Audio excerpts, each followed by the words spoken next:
तो चलिए आज के इस वीडियो में ये वाली सवाल देखेंगे जो कि काफ़ी इंपॉर्टेंट है बोर्ड एग्जाम के लिए। और आपको हम बता दें इस मॉडल की सवाल बोर्ड एग्जाम में हर बार पूछता है 4 नंबर की। देखिए 8 नंबर वाले में जो है यूपी बोर्ड में 8 नंबर वाले में 4-4 नंबर करके 2 सवाल पूछता है और बाकी ये सवाल 5 नंबर में भी आती है। तो आप इसको समझ लीजिएगा इसके नियम को, ताकि आपको बोर्ड में इस तरीके की सवाल करने में कोई भी दिक्कत ना हो।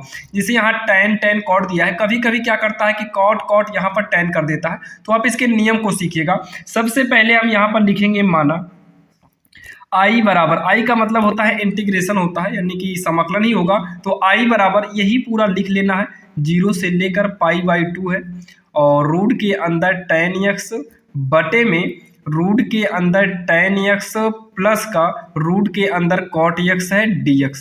इतना जब i के बराबर में हम मानेंगे तो यहीं पर हम एक समीकरण इसको मान लेते हैं। क्या मान लेंगे? समीकरण 1 मान लेंगे। अब इतना कहने के बाद एक प्रगुण का प्रयोग करना पड़ता है जिसको हम बोलते हैं प्रगुण 4। तो यहाँ पर आपको केवल क्या लिखना है? प्रगुण 4 से। क्या लिखेंगे? प्रगुण 4 से। अब बात आती है आखिर ये प्रगुण 4 है क्या। तो जब भी आप यहाँ पर प्रगुण 4 लिखिएगा तो तुरंत आप ये वाला i लिखिएगा, इक्वल में इंटीग्रल 0 से लेकर पाई लिखिएगा, रूट में क्या लिखिएगा? रूट में tan लिख लेना। अब जो यक्स लिखना है, इस यक्स के स्थान पर प्रगुण 4 से, यानी कि प्रगुण 4 का रूल होता है यक्स के स्थान पर जो है, यक्स के स्थान पर सबसे पहले दोनों लिमिट को जोड़ना है। तो π/2 में 0 को जोड़ेंगे तो कितना आएगा? π/2 आएगा, माइनस लगाइएगा और यही वाला यक्स लिख देना, यानी कि यक्स के स्थान पर ये यक्स π/2 माइनस यक्स रखने पर ये होता है प्रगुण 4। अब प्रगुण 4 के ही नियम से जो है ये यक्स के स्थान पर कितना हो गया? π/2 माइनस यक्स। जैसे यहाँ पाई होता तो पाई में 0 को जोड़ते पाई आता, फिर यहाँ पाई कर देते। वो लिमिट को जोड़कर ही लिखा जाएगा, बाकी लिमिट अगर चेंज रहती है तो आप उसी हिसाब से करिएगा। तो यक्स के स्थान पर कितना हो जाएगा? π/2 माइनस का यक्स हो गया, पूरे के बटे में रूट के अंदर tan लिखेंगे, यक्स के स्थान पर π/2 माइनस का यक्स हो जाएगा, प्लस में रूट के अंदर कॉट लिखेंगे, यक्स के स्थान पर कितना? π/2 माइनस का यक्स हो जाएगा और यहाँ पर dx है।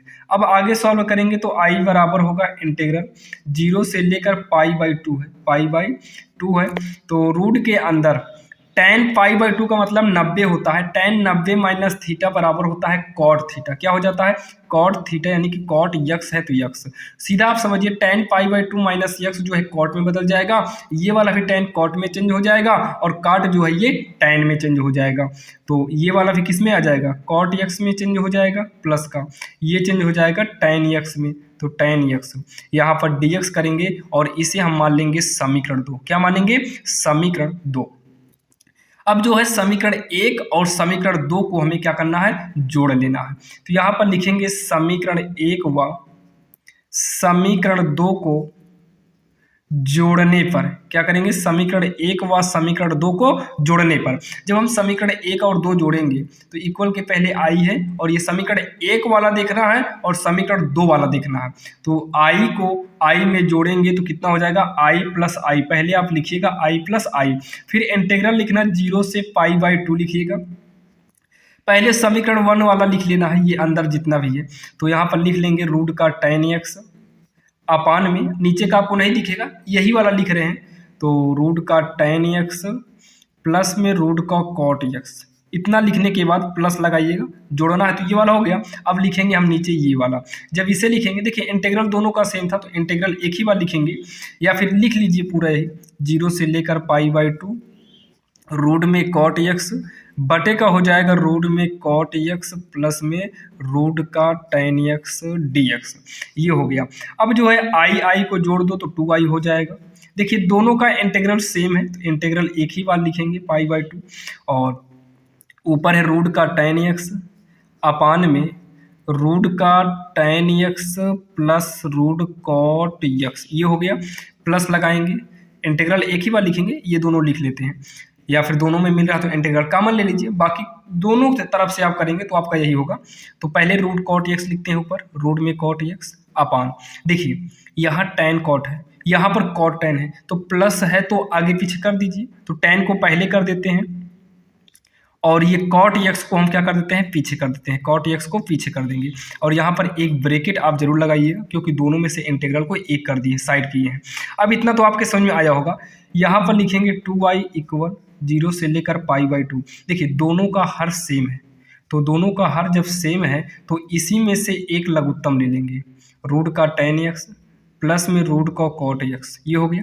अब root tan x cot x, देखिए जब दोनों हर सेम हो और दोनों हर में से ही एक लघुत्तम लिया गया हो, जब सेम होता है तो एक ही लघुत्तम लेते हैं। और ऐसे कंडीशन में अंश जैसे ये जुड़ रहा है तो जोड़ देंगे, घट रहा होता तो घटा देते हैं।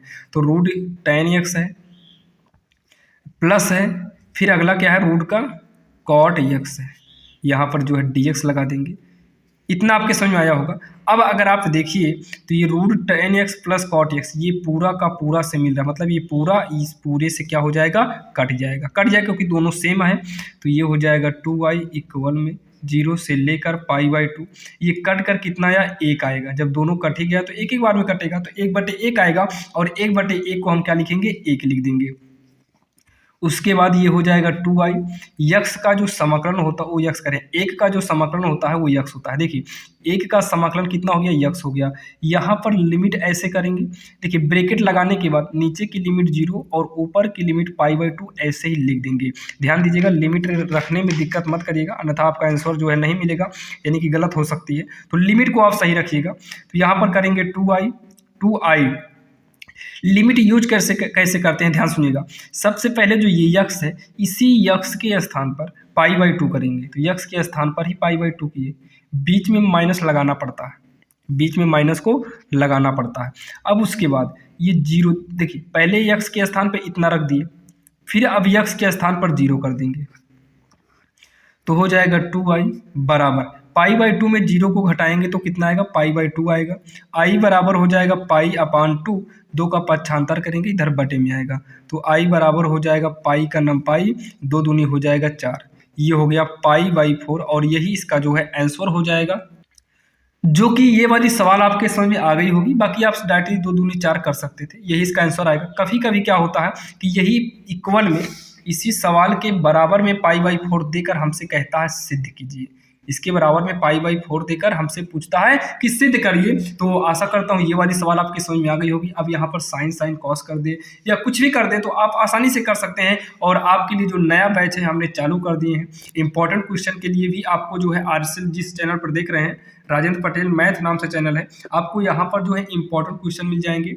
और बेसिकली आपको जैसे औकलन नहीं आता है, समाकलन बिल्कुल भी नहीं आता, इसकी शुरुआत कैसे करना है, तो आपको RSL मैथ चैनल पर आप चले जाइए। RSL मैथ चैनल पर ऑलरेडी बहुत सारे बच्चे जुड़े हैं, आप वहां पर जाकर किसी भी चैप्टर को आसानी से कैसे समझे वहां पर वीडियो मिल जाएगा। बाकी डिस्क्रिप्शन में हम लिंक देने की कोशिश करेंगे, और इंपॉर्टेंट क्वेश्चन का लिंक हम डिस्क्रिप्शन में दे दिए हैं, वहां पर जाकर आप देखते रहिएगा और जितना हो सके आप प्रैक्टिस करिए। ध्यान दीजिएगा, एग्जाम का वेट मत करिए कि एग्जाम आएगा तभी हम तैयारी करेंगे, एग्जाम से पहले आप तैयारी करना चालू कर दीजिए। और ये इंपॉर्टेंट क्वेश्चन है, नए सत्र के लिए हमने चालू कर दिया, जो कि अभी हाल ही में परीक्षा हो चुकी है।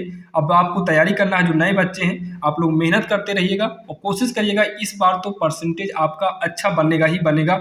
बस आप शुरू से लेकर वीडियो को देखते रहिएगा और निरंतर आप प्रैक्टिस करते रहिए, क्योंकि जितनी ज़्यादा प्रैक्टिस होगा उतना बढ़िया आपका नंबर बनेगा। तो चलिए मिलते हैं किसी अन्य वीडियो में, तब तक के लिए जय हिंद।